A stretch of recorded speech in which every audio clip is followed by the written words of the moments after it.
আসসালামু আলাইকুম। আর কিছুদিন পরেই শুরু হতে যাচ্ছে টি-টোয়েন্টি বিশ্বকাপ। টি-টোয়েন্টি বিশ্বকাপের আগে প্রস্তুতি ভালোভাবে সেরে নিতে দলগুলো টি-টোয়েন্টি সিরিজ খেলায় ব্যস্ত আছেন। বাংলাদেশও পিছিয়ে নেই এই তালিকা থেকে। জিম্বাবুয়ের সাথে 5 ম্যাচের টি-টোয়েন্টি সিরিজ খেলতে ইতিমধ্যে প্রথম 3 ম্যাচের জন্য 15 সদস্যের দল ঘোষণা করেছেন Bangladesh cricket board BCB. Shakib Al Hasan ও মুস্তাফিজকে ছুটি দিলেও তাদের পরিবর্তে গাজী আশরাফ ত্রিপুরা দেখিয়েছেন বিশাল বড়সড় চমক।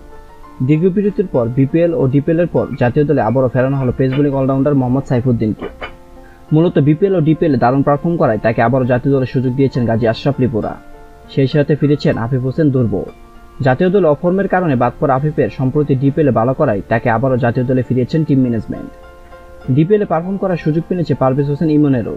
এই তরুণ ওপেনার ডিপিএলে ধারাবাহিক রান পেয়েছেন।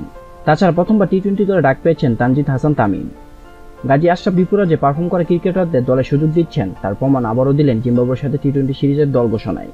জিম্বাবুয়ের সাথে বাংলাদেশের স্কোয়াড: নাজমুল হোসেন শান্ত অধিনায়ক, লিটন কুমার দাস, তানজিদ হাসান তামিম, তাহিদ হৃদয়, মাহমুদুল্লাহ রিয়াদ, জাকের আলী অনিক, শেখ মেহেদী, রিশাদ হোসেন, তাসকিন আহমেদ, শরীফুল ইসলাম, তানজিদ হাসান সাকিব, আফিফ হোসেন, মোহাম্মদ সাইফুদ্দিন, পারভেজ হোসেন ইমন ও তানভীর ইসলাম।